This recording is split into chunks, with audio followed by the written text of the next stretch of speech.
صباح الخير، معكم دكتور عماد وقناة صيدلينو. أنا حابب أتكلم على موضوع بس فيه شوية لخبطة. إيه الفرق بين المثلية الجنسية والمتحولون جنسيا؟ طيب، عشان ما نتلخبطش يا جماعة، المثلية الجنسية دي اللي هم الشواذ، اللي هو راجل بيمارس علاقة جنسية مع راجل تاني، أو ست بتمارس علاقة جنسية مع ست تاني.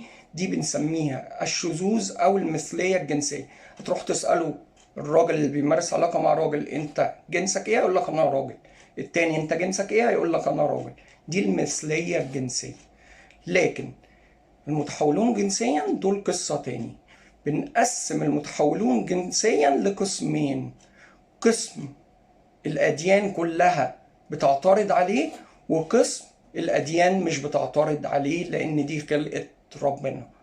طيب، القسم اللي الأديان بتعترض عليه في الغرب بيقولوا إن في فرق كبير بين الجنس والهوية الجنسية. بمعنى، واحد ممكن يبقى جنسه وعنده أعضاء تناسلية بتاعت راجل، لكن كل أفكاره متجهة إن هو عايز يبقى ست، فديت الهوية الجنسية. هم بيقولوا أحيانا كتير بيبقى غصب عنه، وده بيكون لأسباب ناقلات كيميائية بتكون موجودة في المخ. أو ست هي سيدة وعندها أعضاء تناسلية بتاعت ست، لكنها كأفكار هي حاسة إن هي من ضمن الذكور، وطبعا ده كل الأديان بترفضه. أما القسم التاني الأديان ما بترفضهوش، وفي قرار من الأزهر بيديهم موافقات بالتحول الجنسي، اللي هو الخنثى، أو لمخلوق عنده أعضاء تناسلية لذكر وأنثى في نفس الوقت. طبعا دول حالات كتير جدا، لكن أنا هتكلم على حالة واحدة منهم. الحالة دي اسمها أندروجين انسنسيتيفيتي سيندروم. في الحالة ديت بيبقى الشكل الخارجي بتاع الشخص دوت أنثى، عندها فتحة خارجية بتاعت أنثى، في سن البلوغ عندها صدر أنثى، لكن تيجي الدورة الشهرية ما تجيلهاش.